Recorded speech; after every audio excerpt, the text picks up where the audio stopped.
Este podcast é patrocinado pela AV Makers, a maior plataforma de ensino audiovisual do Brasil. Só na AV Makers você encontra cursos dos principais softwares de edição do mercado com uma única mensalidade. Acesse agora mesmo o link da descrição deste episódio e garanta já o desconto exclusivo para você, ouvinte do Sala de Edição.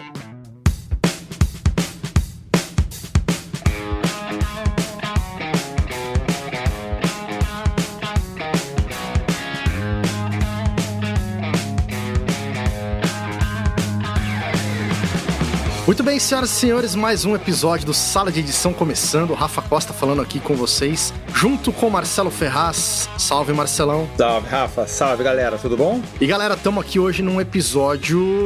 A gente não sabe se escolheu o tema por conta dos participantes ou se escolheu os participantes por conta do tema, porque...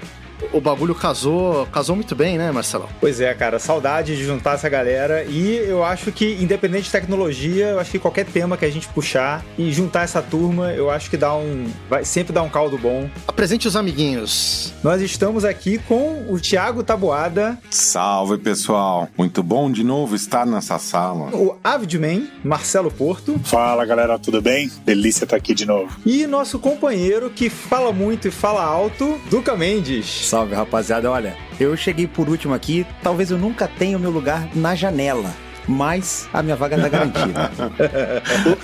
Eu só digo uma coisa, o seu slogan pegou. Essa a primeira vez que você participou aqui, você falou, falo muito, falo alto, ficou. Já era, né? Marca registrada. O rapaz manja os Paranauê. O cara é da publicidade, gente. Publicidade. O rapaz é todo aí. O cara é da publicidade, não, é slogan todo dia.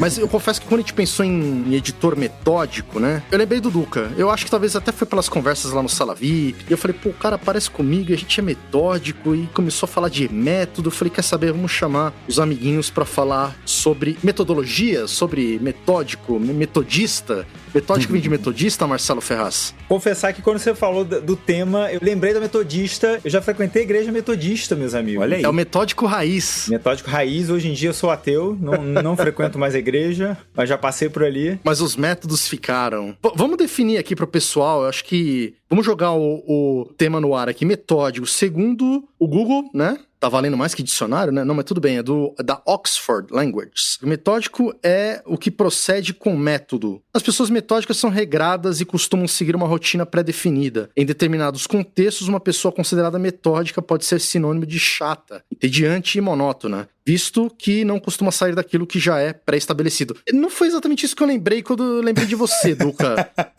Eu tava falando...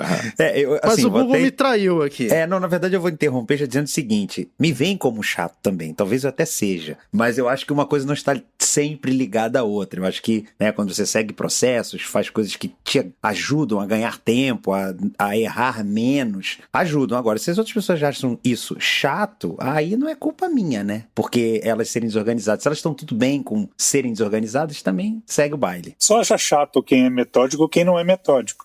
Tem isso também. E tem a coisa da rotina. Quem é metódico não se acha chato. Nem um pouco. Se acha né, normal. É que o lance é muito da rotina, assim, né? Quando é uma rotina do dia a dia, eu realmente, por exemplo, eu acho chato. Mas quando eu tenho uma rotina de trabalho, ou seja, para importar um material, uma rotina que eu sigo para determinados caminhos, aí eu acho elas essenciais, entendeu? Agora, não significa que eu queira fazer a mesma coisa todo dia. Eu acho que aí é que a coisa pode se diluir também, né? Segundo a descrição do Google. O que você acha, Taboada? O metódico é chato? Essa é uma discussão grande, porque você vai encontrar pessoas que realmente não querem ter uma organização, né? O que o Porto falou define muito bem essa coisa do chato em relação à organização. Só vai achar ruim quem vê isso como algo processual. Por exemplo, tem muita gente que acha que os processos no governo brasileiro são muito burocráticos. São, de fato são, mas é Estado porque... mínimo, Estado mínimo. Não, estado mínimo é papo pra boi dormir. É porque exatamente o controle da sociedade se faz com as etapas do processo. Ele só é desse jeito que ele é, cheio de processos e cheio de etapas, exatamente porque tem pouca confiança nos entes da sociedade. Não são etapas que são criadas porque acho que era legal ter mais uma etapa aqui, você entendeu?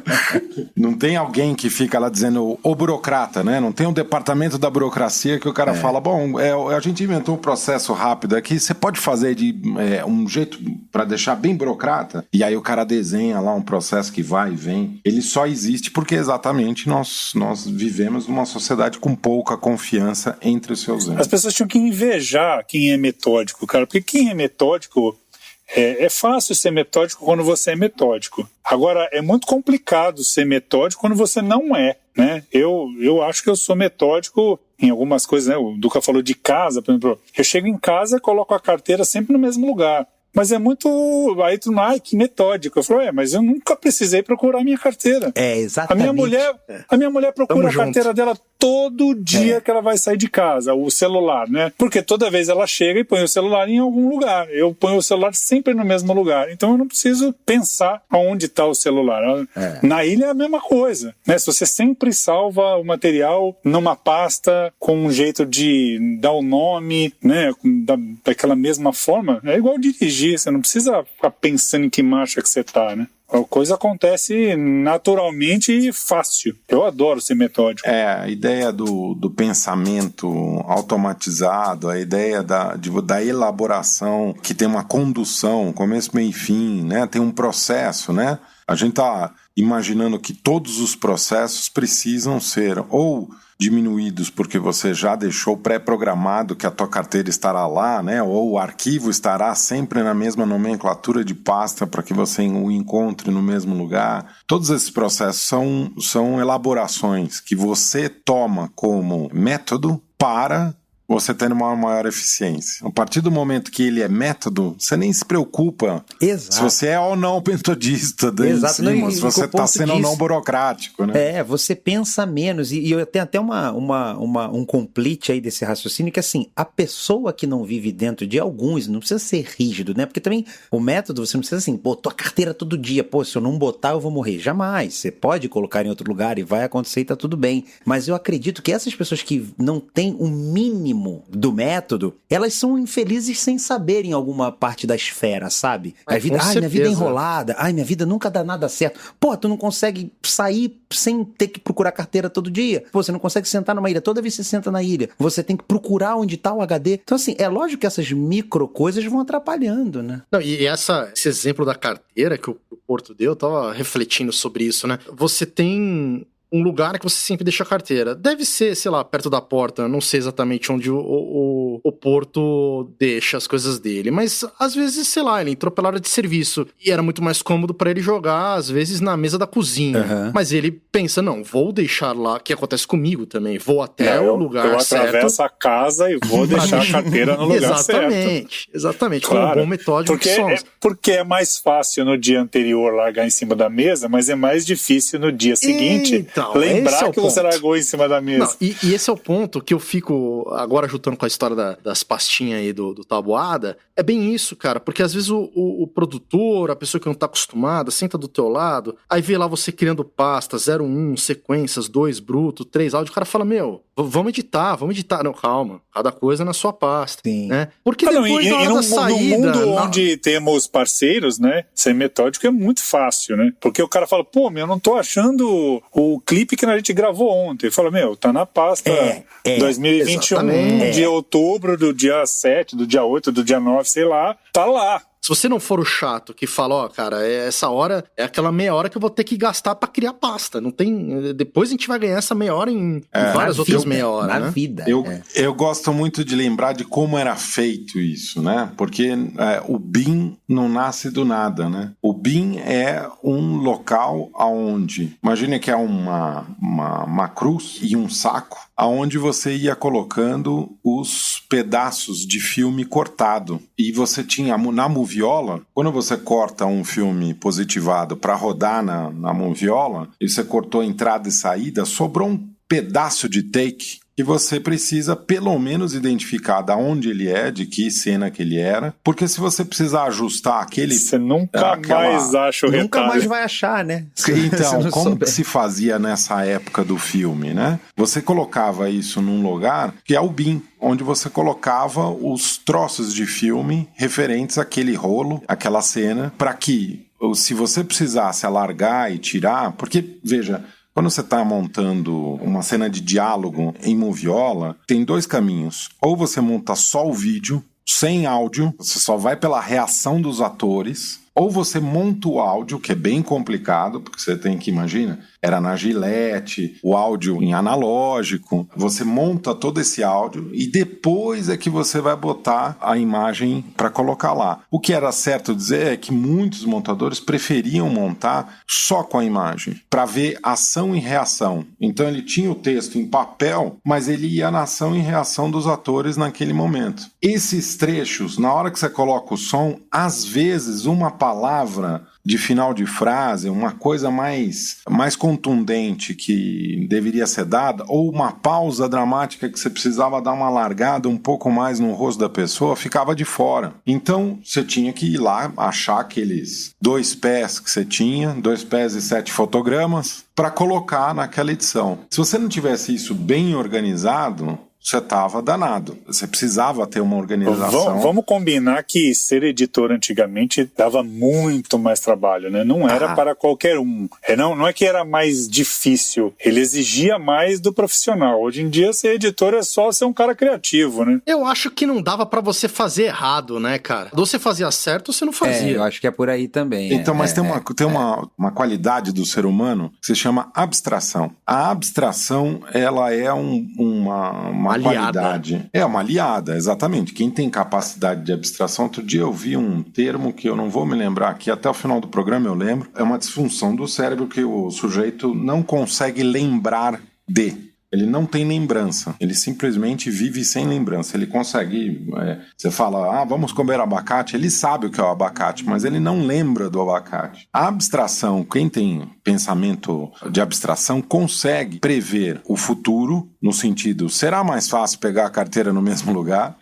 Ou, se eu organizar esse BIM agora, amanhã eu encontro esse take de novo. Essa abstração, ela é um exercício exatamente da imaginação da cena como eu gostaria de ver, montada, dos tempos que eu estou colocando no filme, né? Então eu abstraio aqui a montagem e falo, puxa, olha, eu acho que esse filme tem este ritmo. Essa capacidade de abstração, ela ajuda a você em 2 momentos. No criativo, porque você já imagina a obra pronta, você dá forma a ela na tua cabeça. E no segundo, que é o da organização. Aonde vão estar os ferramentais para montagem na hora que eu precisar. Mas, Taboada, hoje em dia, cara, você pega o cartão da câmera, já coloca ali do ladinho do laptop ali, ó, dá aquela chuchada, abre lá o Final Cut, já dá pra editar no cartão. Pra que eu vou ingestar? Pra que eu vou separar em pasta? Isso, vamos lá, vamos pensar um pouco sobre isso, do cartão. Né?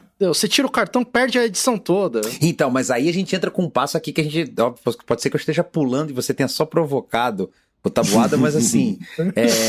Se der pau nesse cartão durante essa edição, nessas coisas que, assim, você tem que sempre estar preparado para a merda. Porque se der certo, deu certo. Aí é aquela hora que a gente que é mais experiente vira pro sujeito e fala, então, eu avisei. Exato. Não, eu já nem falo mais. Eu viro as costas com o som da risada com reverb, assim, eu vou embora. Entendeu? Porque assim... Não, mas eu provoco porque, cara, é uma impaciência que a galera tem hoje em dia. Me parece que a edição, com essa popularização, o diretor sabe mexer no Premiere, o assistente de direção sabe mexer no Premiere, não desmerecendo, mas até a faxineira sabe mexer no Premiere. Sim. E aí o sujeito chega na ilha e não entende por que você tá querendo pastinha, porque você tá querendo se organizar. Então, mas é que ilha de edição é que nem martelo, gente. O martelo ele serve para pregar pregos em madeira ou concreto. O que acontece é que, certamente, todo mundo que pegou um martelo para martelar, nas suas primeiras vezes, martelou o dedo. A diferença entre um profissional e aquele que vai martelar pela primeira vez, martelará o dedo. A outra é o quanto eu me dedico... Mas o problema não é isso. O problema é o cara achar que não vai martelar o dedo. É isso que eu ia falar. Na verdade, porque hoje você até consegue coisas... Ele acha que você está enrolando, ele acha que você está... Ou que não precisa, ou que não precisa. Porque como o Rafa disse, dá para editar do cartão. O problema não é esse. A gente vê muito isso no proxy. O cara, não vou fazer porque leva 4 horas, leva 2 horas, leva 5 horas. Aí lá na frente ele tá reclamando porque tá demorando para dar play e tal. Então assim, dá para martelar sem pregar o dedo? Dá. Hoje em dia dá para fazer o Premiere lá, a galera fala, não, pode botar qualquer arquivo, ler tudo e tal. Mas assim, a gente com o tempo vai aprendendo que não é bem assim, né? A gente tem que ter alguns processos. O barato sai caro. Então, é a diferença entre conhecer a ferramenta e saber extrair dela o melhor possível. Você pegar alguém que martela todo dia, o cara dá 2 marteladas em um prego de bitola grande e já tá dentro da madeira. Tem 3 marteladas pra acertar o prego da madeira. Vai lá, bum, acabou. É gincana, exatamente. Se você fizesse uma gincana bota lá 5 ilhas e o diretor, o montador e o assistente, tempo, valendo, vamos ver quem edita mais rápido, né?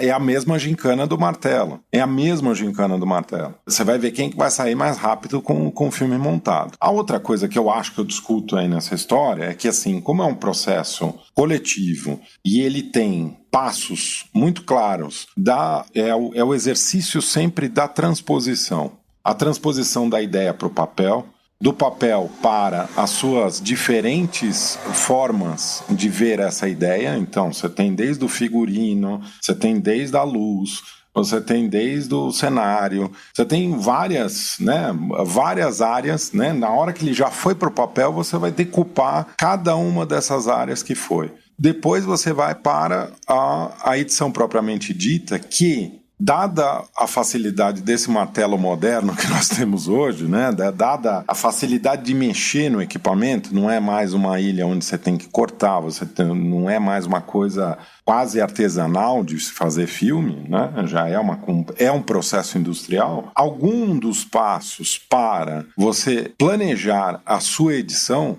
são deixados de lado, que é isso. Proxy, se dane o proxy. Deixa que eu monto aqui, vou na louca. Backup não precisa. Não precisa. Backup não precisa, né? Os processos vão ficando cada vez mais pobres no sentido de você ter integridade do teu material ali dentro até. A mudança tecnológica, ela tem essa característica de agilizar o trabalho, mas por outro lado, e nesse caso mais evidentemente, você ter edições mais pobres do ponto de vista da linguagem. Ele tem o trabalho de banalizar o trabalho, né? A tecnologia banaliza o processo.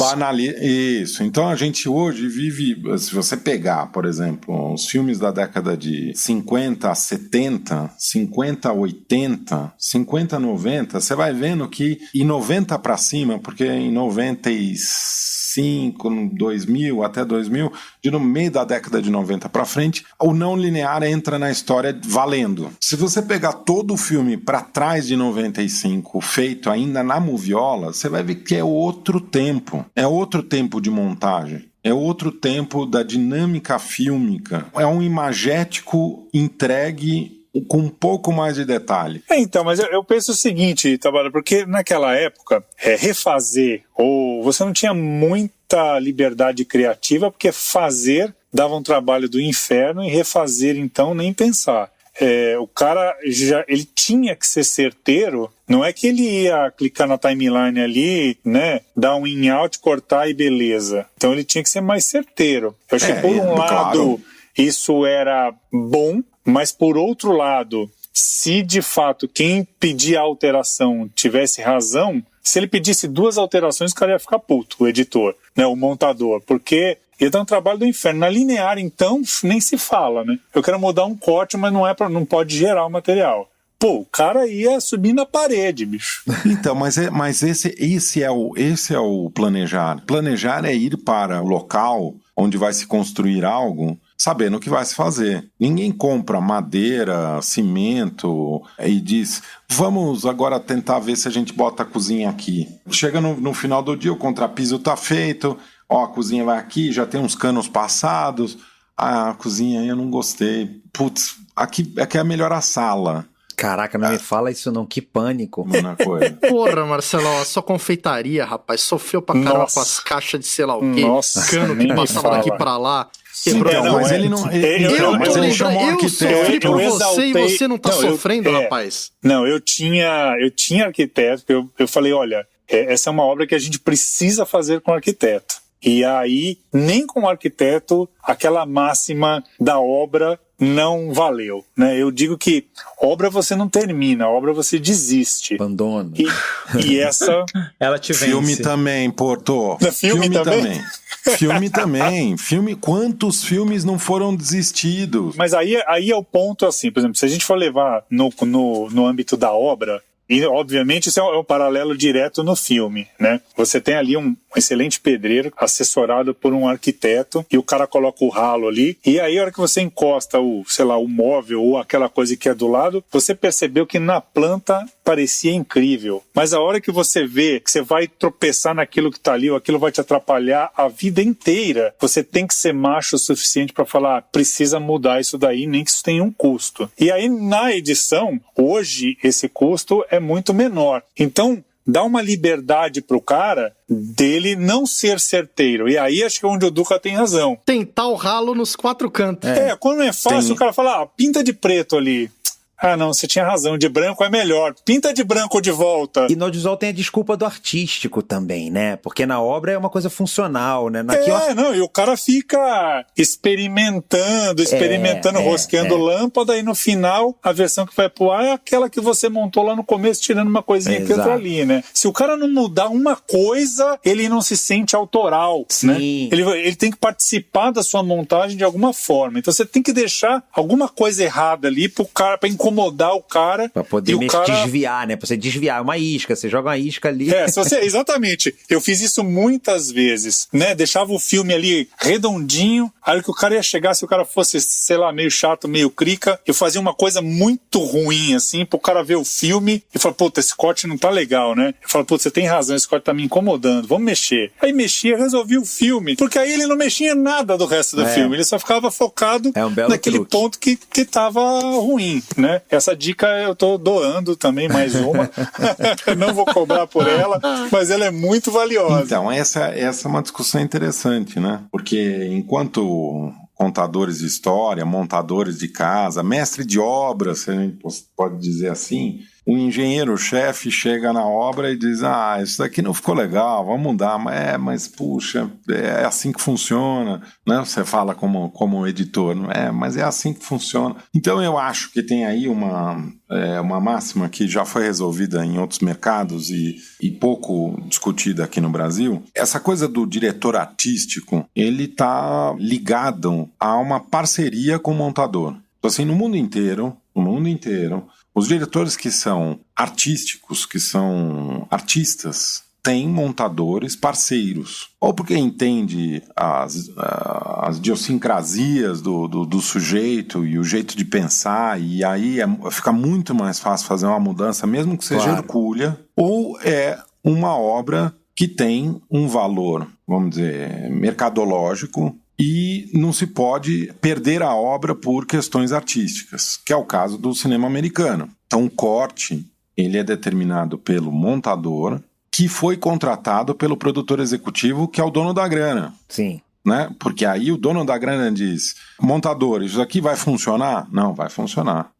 Fica tranquilo que isso daqui é show. Pode botar lá na exibição teste, fazer a quali com as pessoas dentro do cinema que vai dar certo. Hoje em dia a quali está no nível da inteligência artificial, da análise cerebral, enfim, chegou num ponto que nem o montador ele pode acertar, um bom montador 70%. A inteligência artificial vai dizer se sim ou se não nos 90%, você entendeu? Então, isso tem outros problemas, né? Que é exatamente tudo ficar com a mesma cara, tudo ficar com o mesmo ritmo. Eu, por exemplo, nessa pandemia, o meu problema é exatamente esse. A gente chegou num nível de fazer a pastelaria de um jeito tão mecanizado que tudo parece com a mesma cor, com o mesmo roteiro, como não importa de onde você está assistindo o filme. Não importa em que língua está sendo falado o filme. Não, e às vezes, coincidentemente, você tem 2 filmes que são quase iguais. Quase iguais, então, porque os roteiros estão já na mecânica da inteligência artificial. Exatamente, e os caras deram o azar de fazer muito perto um do outro. 3 marteladas, você ganha R$100. Uma! É ceguinha, coitada. 2, não enxerga nada, meu Deus do céu. 3! Vai, você não é de nada. Eu acho que nós precisamos ainda evoluir no mercado brasileiro até um entendimento da onde vai a autoridade do diretor. O diretor é o dono da obra, o diretor ele é o cara que vai defender toda a equipe de todas as cagadas que aconteceram, porque o que me parece é que o produtor executivo meio que manda fazer, vai cuidar do próximo projeto, aquele diretor toma para ele, mas escolhe ou pessoas que ele confia e protegem, ou, se for baixo orçamento, então, não, me dá um editor aí baratinho, me dá um fotógrafo aí baratinho. E aí ele vai tentar, se não ficar do jeito que ele vendeu lá para o produtor executivo, o fotógrafo é fraco, o montador é fraco. Então, eu acho que a gente precisa definir melhor essas figuras enquanto construtores da obra, porque vai dar ruim.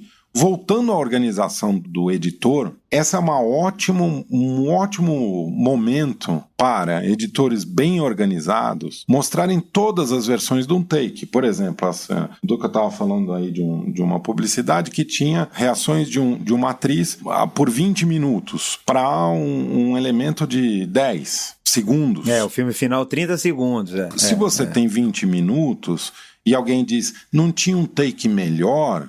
É alguém que, primeiro, não conhece o ofício, e se você tiver a paciência, engolir o sapo, botar ele, como diz um amigo meu, pegar o sapo, botar ele no bolso esquerdo, molhar na maionese e comer o sapo, né? Sempre leva a maionese no bolso. Pega o sapo, molha no bolso com a maionese e bota na boca. E aí você pega o sapo molhado na maionese, engole e fala, vamos ver os 28 takes pra ver qual que você acha melhor? Na verdade, essa coisa do sapo, eu acho que faz muito sentido o que o Taboada falou, porque alguns jobs que eu tenho feito, como eu de repente tenho eu sou um cara mais, assim como falo rápido, eu também tenho ali os atalhos na mão, sou bem ligeirinho assim, né, na hora de editar. Então o que eu faço é não só montar algumas opções e já deixar tudo tão decupado, tão organizado nos keyframes, nas keywords, nas cores e tal, porque ao invés de eu dar a chance de eu ficar puto com um pedido de um diretor ou de um atendimento, ou seja quem for pra ver o que tem, eu faço o seguinte, quando o cara fala assim, eu queria ver se tá aqui, aí eu já mostro. Mas se ele tivesse... Olha aí então, a vida fácil do cara metódico. Mas porque que acontece? Eu já fiquei muito tempo me desgastando e desgastando o outro infeliz procurando coisa. Então assim, eu preferi deixar tudo tão pronto que provar pra ele que o take que eu não botei não era bom, só mostrando. Só que aí já tá pronto. O take tá aqui, do select tá aqui. E quando você mostra esfrega uma na cara, esfrega a segunda, o cara não precisa ver mais, que aí ele acredita em você. Ele não precisa ver as 7 opções que tem lá, porque ele fala, você escolheu a tal. Quando você fala, tá aqui. Mas e se tivesse uma outra que o carro passa, tá aqui.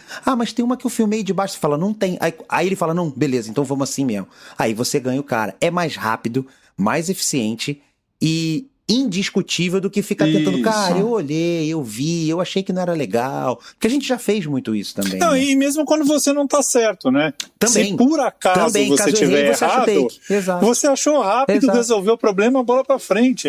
Ou então você achou que aquele tava ruim, mas nem tá tão ruim assim, vale, eu vi o cara e falou, porque tem filme que é do diretor, né? Claro, então não adianta você querer ficar batendo de frente com o cara. Se ele achou o take ruim melhor que o seu, tudo bem. Bota o take lá, meu. O filme e começar a colocar na cabeça, seja no nível que você tiver, a organização só vai jogar a favor de você. Sempre. Se você tá organizado, você mata a charada na hora. Isso que o Duca falou. Vira o rei da mesa. Exatamente. Você tem todas as cartas. Você é o único que conhece o baralho inteiro. Acabar um pouco com essa história de tipo, não, eu sou criativo, eu sou pago só pra pirar na batatinha, ter várias ideias aqui. Cara, não. talvez a maior parte do job é você simplesmente saber se organizar, saber prestar conta pro amiguinho do lado, saber prestar conta pro finalizador, pro coordenador, se o coordenador te perguntar, você saber onde tá, passar pro outro, um XML, alguma coisa, porque isso daí, as pessoas estão tirando os processos dos trabalhos e fica aquela coisa de malabarismo. Se o cara é um bom malabarista, ele até dá uma conta ali, mas se a bolinha sai voando, ele não tem mais o que fazer, ele ficou sem uma bolinha. E tem uma coisa, Rafa, que a gente não tá falando, assim, a gente tá nessa coisa, a organização, o método, para algumas pessoas parece uma coisa meio burocrática, organizar em pastas. E eu acho que uma coisa que ninguém falou até agora, eu não sei se esse termo passou aqui, talvez o Tabuada tenha mencionado, que a gente tem hoje, que é a questão dos metadados. Exato, opa. Sim, Né? sim. Que é uma coisa que tá em todos os programas de edição, que é uma coisa praticamente mágica. Mágica. Busca de frame Pois com os metadados, você consegue... né? Busca. Exatamente, você acessar instantaneamente qualquer conteúdo que você tenha classificado. Então, assim, não é mais a ideia da pastinha, é a ideia de você olhar o material e dizer, esses trechos aqui são X, é o ator X, é a atriz Y, é o local Z. E instantaneamente, sempre que você digitar aquilo, você acha. Então, não tem mais essa burocracia da pasta, né? Então, a gente tá num outro mundo, num outro momento. Pois é, a gente consegue por timecode, consegue pela pasta. Eu montei chamada há muitos anos e eu tinha que fazer várias chamadas, várias versões numa ilha linear. E o horário era horário ruim, das 8 às 2 da manhã. Eu queria mais ir embora correndo. Então, se eu chegasse 2 horas da tarde na emissora e decupasse tudo no papel, timecode tal, timecode tal, timecode tal, eu conseguia ir para casa mais cedo. Então, o planejamento, isso na época que eu era produtor, eu nem era montador. Mas eu entrava na ilha com a ideia de que eu já estava montando. A decupagem servia para montar. Eu já sabia o que. Hoje, a decupagem pode ser feita no celular. A câmera já conversa com o celular e você pode colocar metadado num arquivo que está dentro da câmera. Os modelos mais novos de câmera já tem isso, tem aplicativo da câmera para você colocar metadado lá. Mas tem câmera também que só dificulta, né? Acho que é as da Sony, não sei se ainda tá assim, ou Duca. Que não troca o nome do arquivo? Zero, né? Eu não falo mais sobre essa, eu não falo mais sobre essa câmera, eu não falo mais. É aquela beleza, você troca o cartão e começa do 1, 2... Aí você troca o card e continua 01. Não, e vem com arquivo sem proprietário, vem com arquivo... Nada, serve pra nada. 0K que você não consegue apagar, isso aí... Eu só queria voltar um pouquinho atrás num tempo que é sobre a questão da formação. Estamos aqui discutindo a formação do editor e a sua característica metódica de organização de trabalho. Se há uma máxima ao longo desses anos todos que eu trabalho no mercado do audiovisual, a máxima do diretor é sempre essa, a do que pede alteração sem ter olhado, né? Então, é uma crítica, mas é uma crítica construtiva. Tem diretores ótimos, diretores fantásticos, que já sabem o que querem, entende o corte, vem para a ilha para somar, coloca o dedo e coloca com o jeito certo, né? Tem uma máxima também da edição que é kill in, kill out, CUE, né? Preposição, aconselhamento, ajuda. A palavra da função do ponto de entrada e ponto de saída da edição diz o tom educado da conversa entre diretor e montador. Esse kill in, kill out, ele é uma discussão que precisa ser mais afinada. Eu acho que está faltando um pouco do lado dos diretores essa sensibilidade. Tem muitos que têm, né, de chegar a saber. Mas eu acho que também falta sensibilidade também de parte dos editores também, eu acho. Então, sabe? editar do lado de um diretor que já foi montador é muito mais fácil, né? Opa, vamos combinar. Mais, muitos diretores já foram montadores, já tem essa decupagem na hora de gravar, na hora de filmar, não tem take grátis. Ele pode até ter cobertura, pode até ter uns planos a mais para ter variação, mas não tem take grátis, não é aquele cara que grava, vou gravar isso aqui porque vai que, né? Então é muito mais fácil editar do lado de um cara desse. Não, e uma coisa muito comum também é que quando você vira diretor é que você descobre também que às vezes é ao contrário, não dá tempo de filmar tudo que você queria também, porque tem arte, tem o som, tem objeto, tem o cacete, e aí quando sobra tempo pro cara rodar, ele tem pouco tempo e faz pouca cena, porque a gente aqui como editor fica, por que o cara não fez um take dali? Por que ele não fez um plano? Tem as coberturas todas. Por que não tem a cobertura? Mas aí esse cara, se ele já editou, ele vai chegar na ilha com esse pensamento e falar, sei que tem pouco material, ao invés de falar, vamos fazer um milagre, porque não dá pra fazer um milagre. Mas eu acho que também que falta sensibilidade um pouco. Eu vejo por amigos, colegas, enfim, já trabalhei com muita gente. A gente tem essa tendência a sempre colocar a culpa no outro, né? Ah, sim. Isso, é um cultural ruim, né? Eu concordo.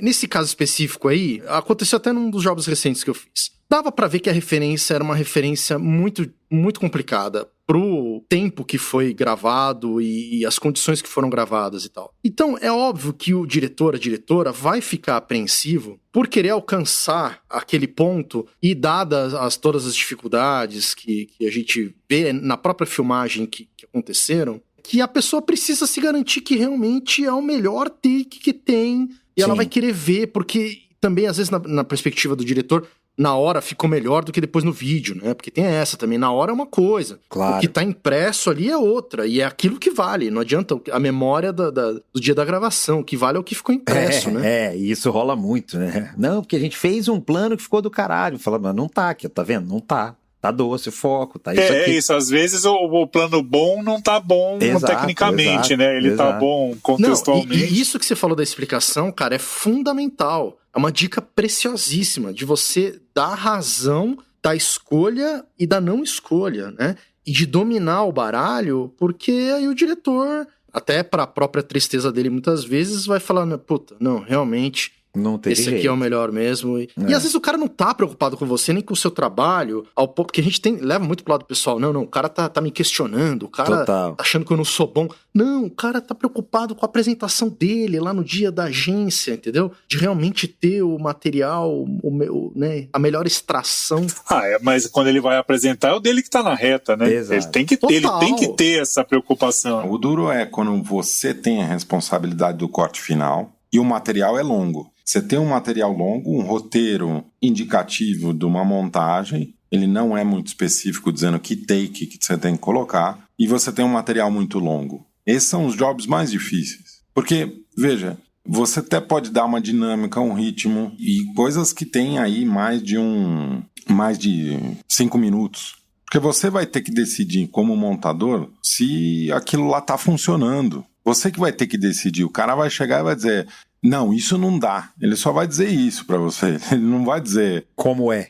Como é, você entendeu? Então, quando você tem a responsabilidade, você montador, tem a responsabilidade do corte final. Você tem uma quantidade de material muito grande e um roteiro em papel, na transposição, pobre de referência, você está contando com você e você mesmo. E a sua organização.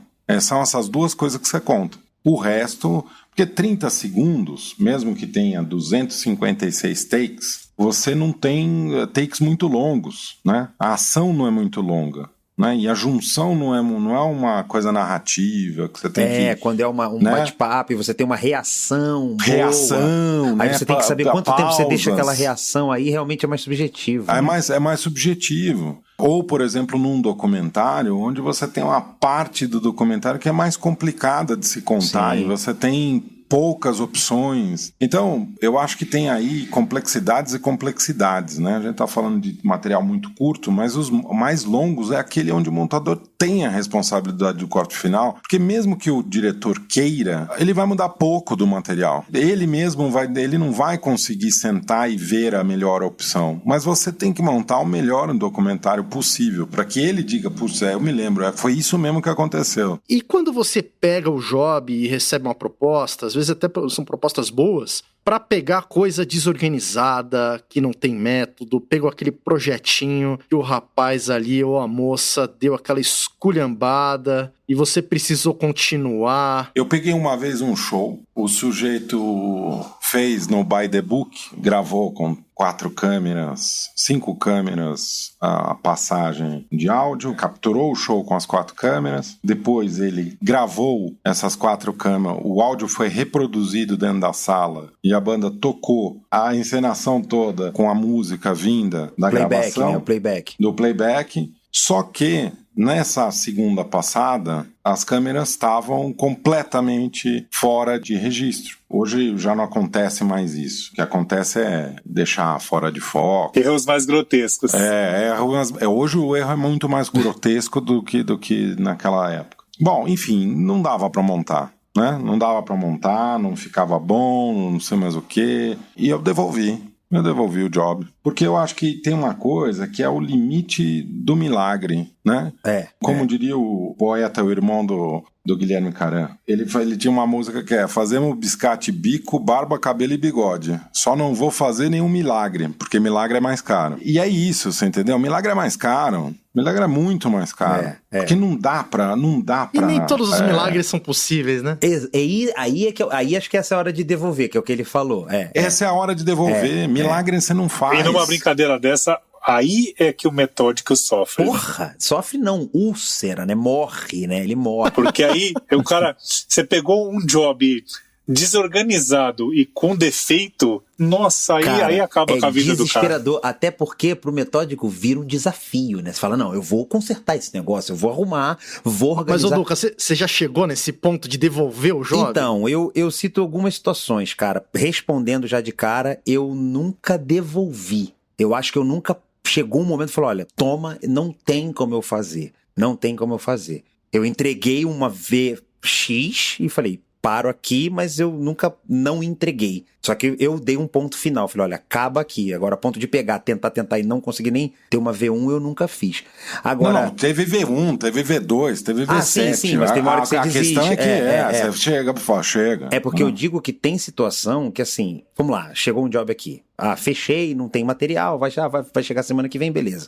Vamos falar só dos cagados, né? Chegou completamente cagado, eu já vi que eu me ferrei pelo combinado, tento às vezes negociar um pouco mais, consigo às vezes, não consigo às vezes. Outra coisa que eu tento fazer é, quem vai filmar? Porque eu cheguei num ponto, pelo menos no meu círculo de freelancers aqui, tem uma galera que eu não pego o job. Assim, o fulano que filmou, falou, não vou fazer, não faço. Porque vai vir cagado, eu já sei e não faço. Sei até que dá pra resolver, mas eu vou me estressar muito, porque independente acho que do estágio que você ouvinte aí, a gente, esteja financeiramente, você vai descobrir com o tempo que o dinheiro não paga certas Livramento. coisas. Isso né? mesmo. Não adianta. Então assim, cobrei 1.000 pra editar, X lá, 1.000. Puta, mas eu me ferrei 3 vezes mais. 3.000 não paga, 5.000 não paga. Óbvio que a gente vai entrar no mérito do que tudo vale um dinheiro e a oportunidade, não é sobre isso. Mas é aquele trabalho que você não vai ganhar nada, nem dinheiro. Né? Então você tem que saber a hora de entregar essa coisa. E nada como estar bem planejado financeiramente e calçado pra poder não se foder nessa. Exatamente, pra poder falar, cara, não quero. E tem o job que quando eu sei que é uma coisa que pode vir uma trolha, que eu tô a fim de me estressar um pouquinho, pela oportunidade, pelo portfólio, pela grana que eu conseguia mais, aí eu já jogo um pouco na minha tabela, no topo da minha tabela, ele fala, eu quero tanto pra pegar esse job, por quê? Não é porque ele vai me dar mais trabalho, é porque, de fato, eu vou... Porque às vezes você fala mais trabalho e a pessoa pensa que você é preguiçoso, né? Mas não é, eu vou trabalhar mais horas, né? Então se eu já fazer esse Na verdade, você vai sofrer mais tempo, né? Se eu fosse fazer esse job em 2, 3 dias... não é isso, você sofre mais, você pensa mais, você tem que raciocinar mais pra chegar naquilo que é o razoável. Claro, e você quer fazer por completo, lógico. Que dá mais trabalho e que custa mais caro, porque você teve que usar muito mais o seu conhecimento, o seu know-how, a sua habilidade para resolver uma trolha que eu digo chegou isso porque torta. A pessoa fala assim, o contratante ele fala assim, né, o pagador ele fala assim, pô, mas o mesmo vídeo de 1 minuto, quando você me fez aquele vídeo de 1 minuto custou 1.000, por exemplo. Por que esse custa 2? Eu falo, porque o material vai estar ruim, tem mais câmera, então não é o resultado, não é um vídeo de 1 minuto que custa 1.000. Óbvio que eu tô falando de valores hipotéticos, não preciso frisar, mas assim, é o tanto de trabalho que eu vou ter para chegar naquele vídeo de 1 minuto decente, né? Então isso também tem que ficar claro. Óbvio que às vezes dá errado e a gente chega no meio do caminho e vê que vai precisar entregar mais horas, enfim, ganhando ou não. Mas, cara, o que eu adotei foi essa coisa de, tipo, quando eu sondo ali, quando eu suspeito que é fulano X, ABC que vai filmar, eu falo, olha, obrigado, eu não pego o job desta pessoa. E eu faço questão de deixar claro. A questão toda não é sobre a quantidade de horas que você passa na ilha, ou se você vai ter que ressincar uma coisa ou outra, mas é a úlcera que você leva mesmo. Úlcera, né? cara. De quê? Você às vezes tem várias etapas, o sujeito olha o cronograma e você tem 1 dia pra editar aquilo, né? E na cabeça de qualquer um dia basta e sobra, daria. Mas é tanta trolha que você precisou Que resolver, você passa um dia só organizando o material, fazendo ele acontecer. que no dia seguinte você fala, vou começar a editar, o cara, pô, você só vai começar agora? E ainda você se passa por incompetente, né? Não, e Então- às vezes até pra mesma pessoa que já fechou com você, falou, pô, o outro eu te dei de manhã, no outro Exato. dia à tarde eu tinha um filme, Exato. por que esse você só tá começando no dia Então, seguinte, e né? tem coisas que você pode até explicar, mas tem gente que pode engolir ou não engole. E você não vai conseguir provar que focinho de porco não é tomado. Total. E às vezes você tem que ser político, né? E não apontar o dedo, né? Olha, eu já desisti, eu já passei total. dessa etapa aí, Total, eu já total, passei. total. Job do fulano eu não pego. Eu falo, olha, esse tipo de job, Tô ou ocupado. sei lá, né? Puta, pintou dessa um vez job não vai aqui. dar. Porque realmente levantar um atestado de incompetência pra um cara que a gente sabe que e às vezes é parente do cara, ou é sócio do cara, ou é o tipo do cara que ele não tem como sair fora, fica bem desagradável. Mas vou te falar, Porto, a gente com essas barbas brancas aqui, ó, já desistiu de sair já. Então, triste de quem não sabe quem são os caras que dão trabalho, né? Esse é o editor que ainda vai já ter que aconteceu ralar, isso, né? de eu negar job, de eu negar edit, e o cara no dia seguinte, pô, rolou de cair o job do fulano pra mim, que ele tava tentando fechar com uma galera, não conseguiu, caiu pra mim. Eu falava, caralho, eu conto ou não conto? Lamento. Aí realmente eu não faço, aí de fato eu não vou virar e queimar um outro, porque eu sei, isso de fato eu não faço. Mas quando é uma coisa fechada comigo direto ali, eu sei falar, olha, o trampo desse cara eu não pego. Porque é melhor do que ter que ficar explicando, pra mim. Não, e não só você saber do cara, mas tem umas situações também que você sente o cheiro, né? Isso eu aprendi também pra caralho. Também. Você sabe como vai chegar o job, né? Você sabe como ele foi feito, você sabe como ele vai chegar. Tem uma coisa que eu acho que é muito importante para que todos os editores tenham consciência disso. A primeira vez que isso se torna realidade, que esse filme, que essa ideia, que esse roteiro se torna realidade, é nas vossas mãos. Então, essas mãos, elas não são qualquer mão. Claro. É uma mão que torna realidade algo que estava no plano das ideias ou em vários planos de ideias separados. Não é na cabeça do diretor, é na sua mão. Essa diferença de que você é que vai botar pela primeira vez numa realidade é diferente do diretor que tem ainda a imaginação, vamos dizer, revisitada dos momentos e dos processos da feitura. Mas é você que vai botar a primeira vez aquele material como realidade. Claro. Essa é a diferença entre você se estressar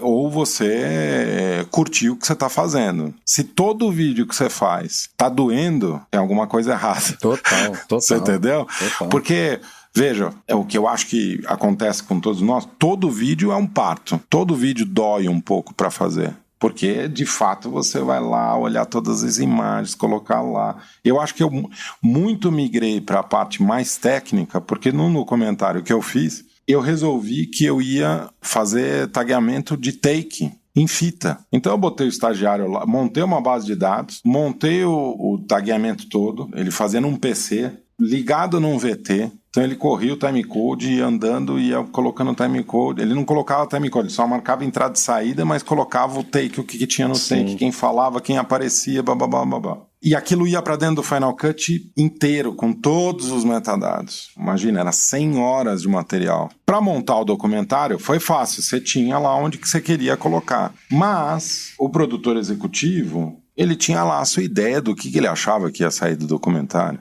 Eu passei, acho que uma semana com ele na sala, revendo todos os takes, mas como o Duca falou, tudo na mão.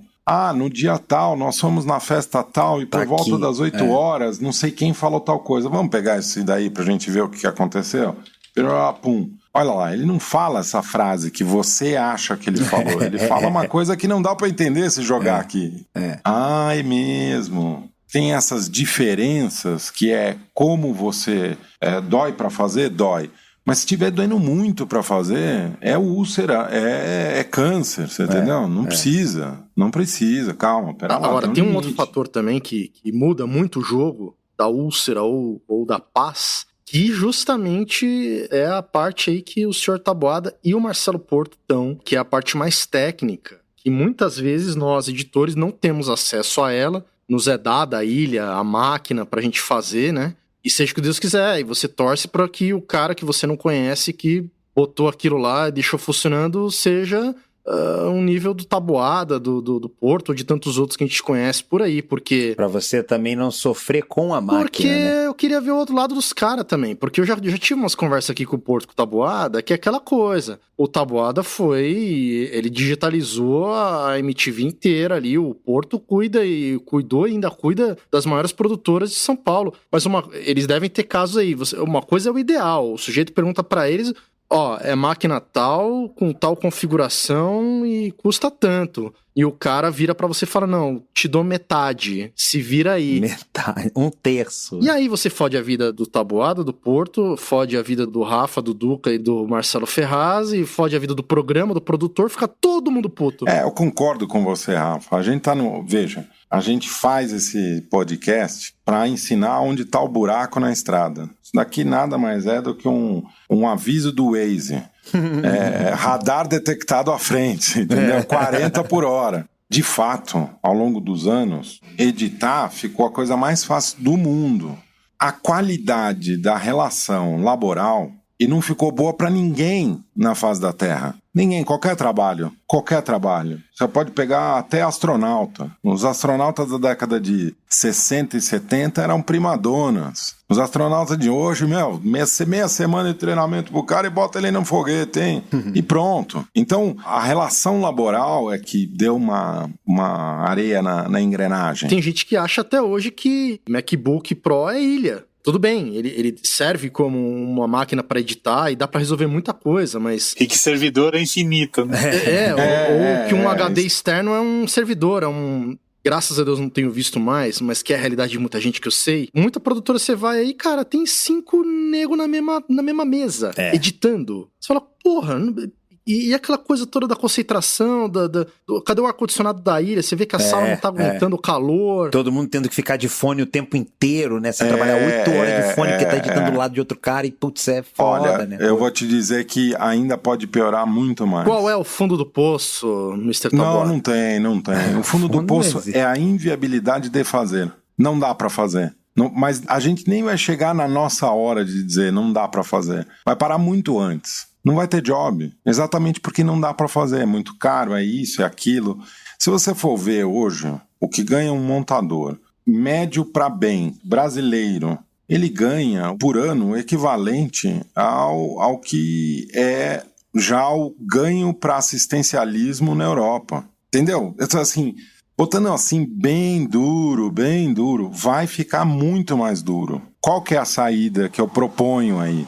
Os pequenos, as pequenas sociedades, vamos dizer assim. Já é uma sociedade fragmentada, mas as pequenas sociedades faz mais sentido. Você ter uma família de produtoras, um grupo de produtores que confia no seu trabalho, faz com que você vá tomar um café e dizer o que você precisa para entregar melhor. Então é uma relação que você vai ter que arranjar um tempo, que ela não está no tempo da ilha, nem quando você está fazendo o job, porque existe uma relação hierárquica naquele momento, que você pode ir lá na semana seguinte, arranjar um tempinho, vamos tomar um café? Vamos. Deixa eu te falar uma coisa, adoro trabalhar aqui. Será que não dá pra gente dar uma mexida no ar-condicionado? Porque realmente, cara, chega lá 2, 3 dias, não dá mais pra aguentar. Ficaria muito mais fácil, talvez até entregaria mais rápido. Esse tipo de toque, esse tipo de assunto, ele é incômodo pra quem tem que cuidar do ar-condicionado e tá devendo a 7ª parcela do carro, tá certo? É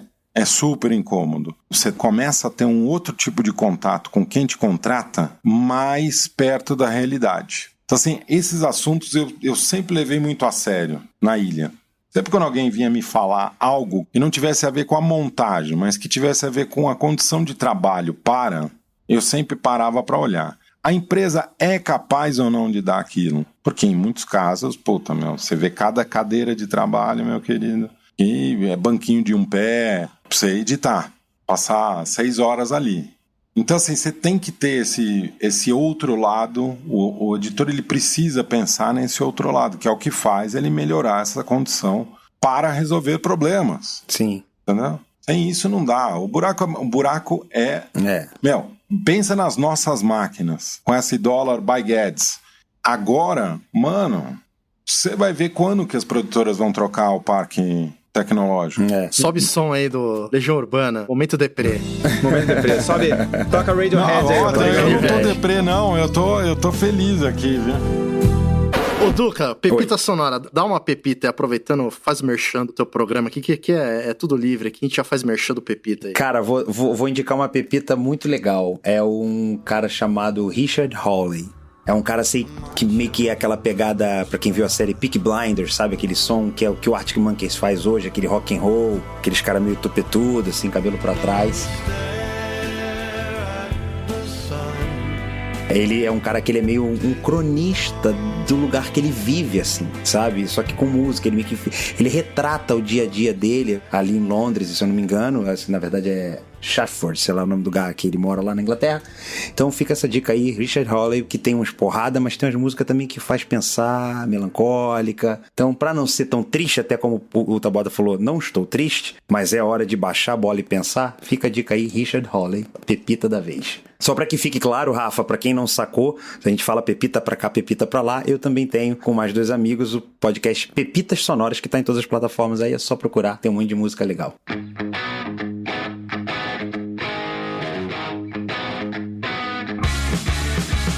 Muito bem, senhores, vamos encerrando por aqui mais um episódio, sempre muito bom o papo com vocês. Muito prazer ter você aqui de novo, Duca, obrigado, cara. Prazer foi meu e sempre será. Porto Taboada, esse casal maravilhoso. Valeu, tô dentro. Quando que é a próxima gravação? Obrigado por meterem nesse podcast. Uma frase épica, frase épica. Ferraz, falou pouquinho hoje, Ferraz. Eu esperava mais de um ex-metodista. Cara, mas eu te confesso que são 3 horas da manhã aqui em casa nesse momento.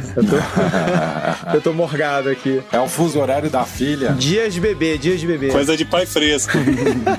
E lembrando que a gente tem o Sala VIP aí, todos nós estamos lá, um grupo de apoio do Sala de Edição. Se você quiser fazer parte, você é nosso convidado. Entra lá no site saladeedição.com.br e temos lá os planinhos, o que você ganha de benefício. Tem para todas as categorias um grupo fechado no Telegram muito bacana. Tá rolando um papo muito bacana que, enfim, estica um pouco o podcast e estreita um pouco mais os laços com todos os ouvintes que sempre estão lá sugerindo pautas, dando dicas. Fica o convite para todos vocês. Até semana que vem, a gente se vê no próximo episódio.